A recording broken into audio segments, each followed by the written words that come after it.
Hey everybody, how you doing? This is Robert Rivera with Who's On First, the show. And today I don't have a guest, but I got a question for you.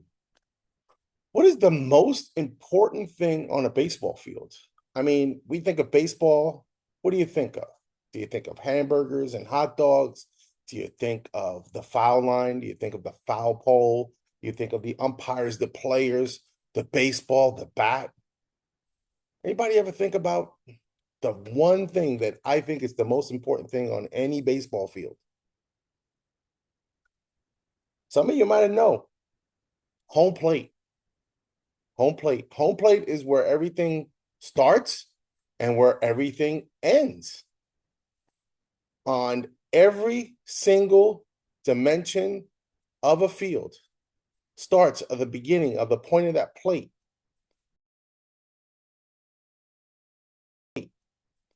And you think about it, how did this thing ever evolve to be what it is? It is 17 by 8.5 by 12. How did these dimensions come about? I happened to be in a shop with my wife, and we found a what I called home plate, and she laughed. It was a chalkboard wall decor. And here it is. This was it. And I was like, man, I like that. And she's like, really? It looks like a house. Home, it looks like a home, a house, right? But I said, yeah, I don't like it like that. I like it more like this. Now it looks much better. We can hang it like this. And she started to laugh. And then I started thinking, home plate, 17, 8.5 by 12. Now, this isn't 8.5. I'm not going to kid you. I believe it was like 11 by 11, 11.9, something like that. The dimensions were a little wild. They were a little off. But every single line on a baseball field comes off this point. Goes down that line, passes first base, goes down into the outfield, right? Second base comes off this point. How do you measure from home plate to second base? Off the point. And I started wondering, how did this evolve?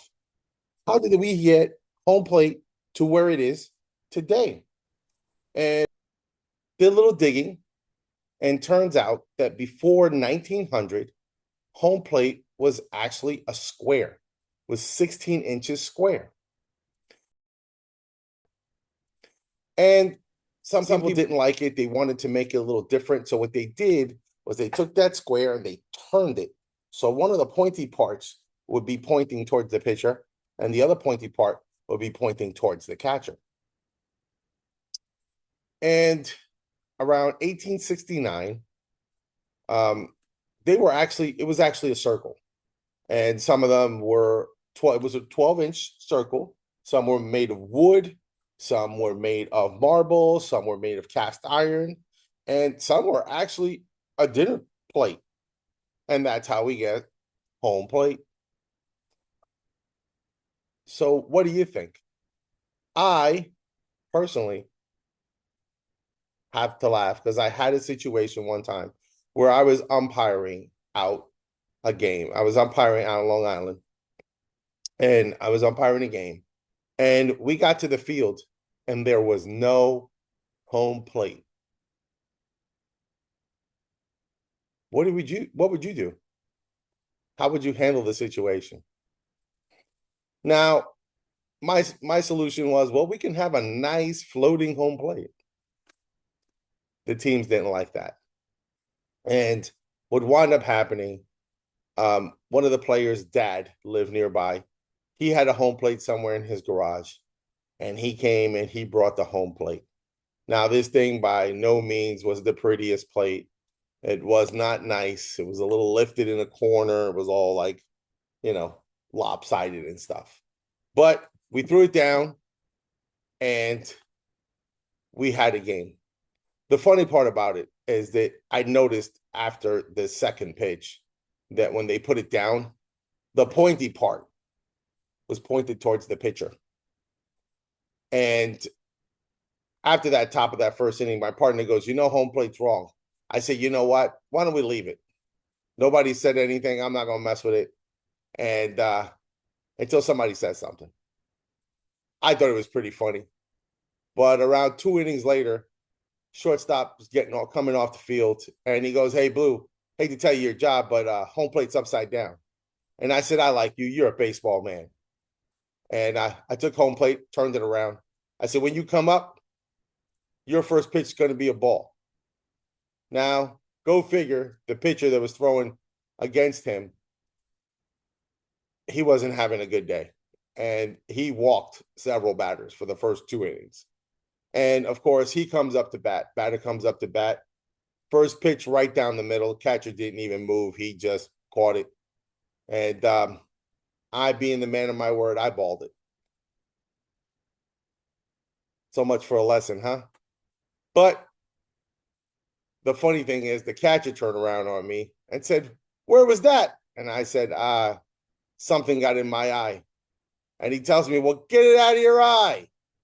What the hell?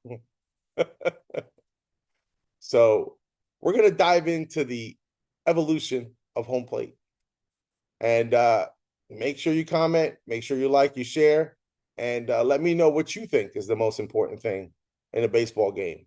What is the one thing that you can't, if you don't have at a baseball game, you can't play? It won't be a game.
All right, guys. So, it's been some fascinating stuff.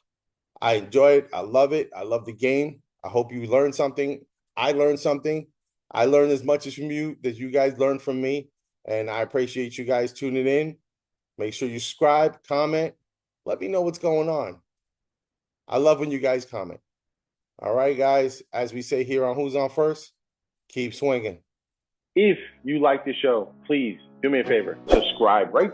You see it? It's right there. Subscribe, share, like, and don't forget, put that bell on. It'll ding you when I put something else on, all right?